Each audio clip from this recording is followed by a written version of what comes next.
Look, the big manufacturers are lying to you, feeding you marketing fluff about heritage just to empty your wallets. You know the sting, dropping $3 on a premium gun, only to have it fail when a prize covey is flushing right in your face. That is the reality of 2026 shiny new steel, hiding recycled junk and massive profit margins. I do not work for them, so I spent hours scouring user forums and burying myself in consumer complaints to expose which guns are tools and which are paperweights. I'm going to give you the cold hard specs and the deal breakers they hide in the fine print. Enough talk, let's get to work.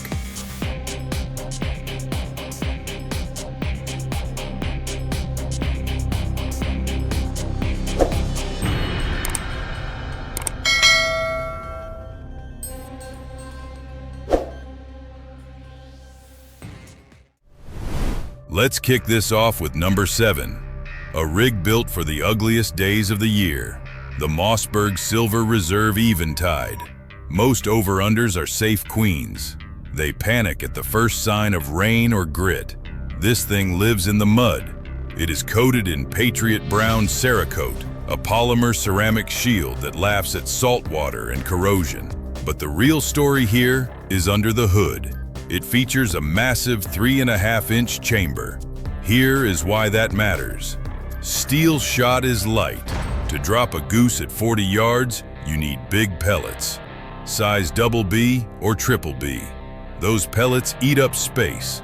That extended chamber gives you the internal volume to pack a lethal payload count without compromising pattern density.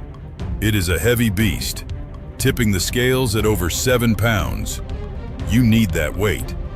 When you pull the trigger on a 3.5-inch magnum, the recoil does not just push, it slams into your shoulder like a sledgehammer hitting a concrete wall.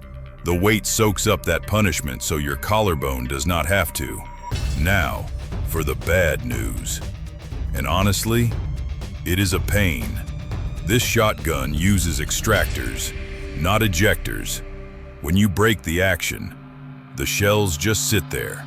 You have to manually pluck them out with freezing cold fingers while the ducks are still flying. It is slow, it is annoying, and in a high-volume blind, it is a deal breaker. Street price sits around $1,000. If you want a tank that does not care about rust, this is it. Stepping up the game, we have a piece of Italian art that tries to bridge the gap between a tool and a museum piece. The Franchi Instinct Sideplate. Most guys look at a shotgun and just see steel, but this thing is built different. It features a receiver made of color case hardened steel. Here is the mechanics. This is not just paint. It is a heat treatment that infuses carbon directly into the surface of the metal. It creates an outer skin that is incredibly hard, resistant to wear, while leaving the inner core soft enough to absorb the shock of firing without cracking. It feeds on 28 gauge and tips the scales at a ghost-like 6.1 pounds. Because of that schnabel forend, the weight is shifted back toward your hands. It snaps to your shoulder faster than you can blink. But here is the deal breaker. It is whippy. Physics is physics. Because it is so light in the nose, it is twitchy. If you are trying to track a high-flying dove, it is hard to keep the swing smooth. It stops the second you stop pushing it. It has zero momentum. The damage to your wallet sits at $2,200. Stop buying traditional stocks for turkey hunting just because your grandfather did. At number 5, we have the TriStar Upland Hunter Thumbhole. Here is the deal. Most people see a thumbhole on a shotgun and think it's a gimmick.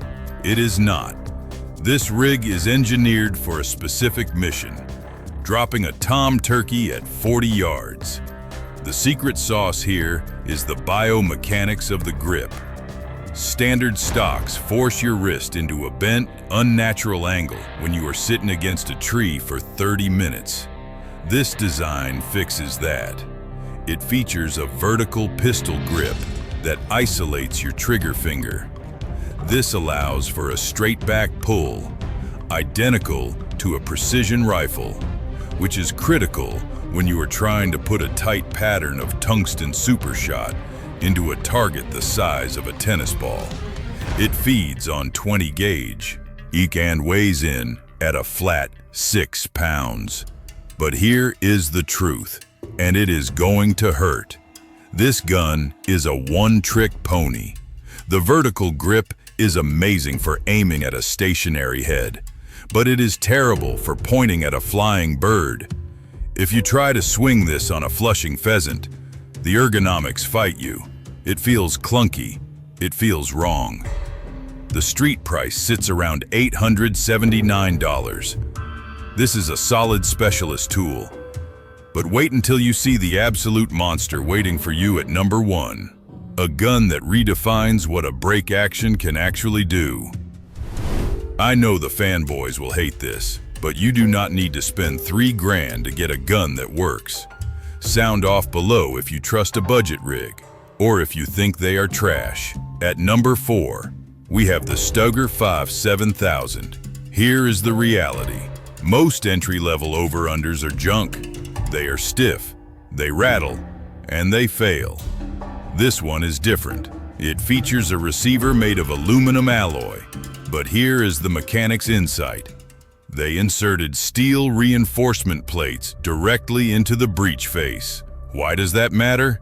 Because steel is harder than aluminum. Without those inserts, the steel barrel assembly would batter the soft aluminum receiver every time you close the action, eventually stretching the frame. This hybrid design gives you the durability of steel with the weight of a feather. It tips the scales at barely 6 pounds. And unlike the Mossberg we just talked about, this thing has automatic ejectors. When you crack it open, the spent hulls fly clear over your shoulder. You are reloaded and ready for the next bird, while the other guys are still fumbling with their extractors. But listen closely, because there is a catch. The recoil is brutal. Physics is undefeated. When you fire a heavy 12-gauge hunting load through a 6-pound gun, it kicks like an angry mule. If you shoot this thing all day at the dove field without a recoil pad, you're going to develop a flinch. The street price is sitting right around $949. Closer to the crown, we have the resurrection of an American legend, the Ruger Red Label 3. For years, people begged for this gun to come back. And honestly, most reboots are disappointments. They cut corners, they use cheap parts. But this one is different. It is built by the Connecticut Shotgun Manufacturing Company. These are the same guys who build bespoke double guns that cost as much as a used car. They took the rugged design of the original and added boutique precision. Under the hood, you will find a Prince of Wales grip. Most shotguns force your hand into a tight, fixed pistol grip. This design has a gentle, open curve that extends further back. Why does that matter? Because when a grouse flushes behind you, that open curve allows your hand to slide naturally into position, aligning your wrist for an instinctive shot.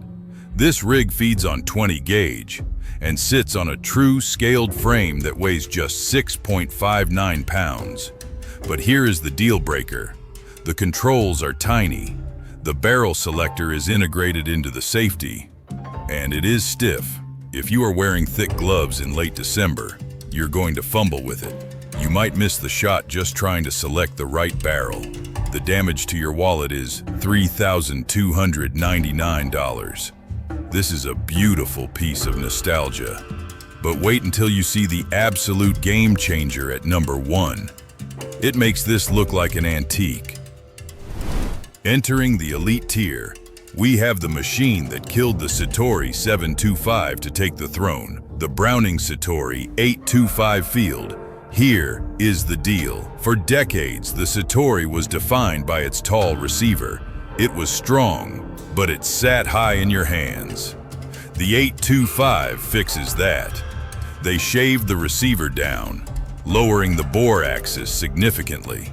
This reduces the lever arm of the recoil, meaning the muzzle stays flat even when you're rushing a second shot on a covey of flushing quail. But the real engineering marvel here is the Firelight 2 mechanical trigger. Most over-unders use inertia triggers. They rely on the recoil of the first shot to toggle the sear for the second barrel. If you are shooting light 28 gauge target loads, sometimes that recoil is not enough, and the second barrel goes dead. The Firelight 2 does not care about recoil. It is purely mechanical. It features a trigger brake that feels like snapping a glass rod, instantaneous and crisp. It feeds on 28 gauge and hits the scale at roughly 6 pounds 7 ounces. Now, let's be real about the flaw. The finish is too pretty for its own good. It uses a gloss oil finish on grade 3 walnut. It looks amazing in the gun safe, but if you drag this through a briar patch, you're going to cry. It scratches easily. It is furniture, not armor. The street price sets you back around $3,400. Here is the monster at number 1, the gun that makes traditionalists cry and engineers applaud, the Benelli 828U SuperSport AI. Stop buying over-unders that rely on heavy steel just to keep from exploding. This platform rewrites the laws of physics. It features a floating locking plate. Here is how it works. In a standard break action, the pressure slams directly into the receiver face. Benelli changed the game.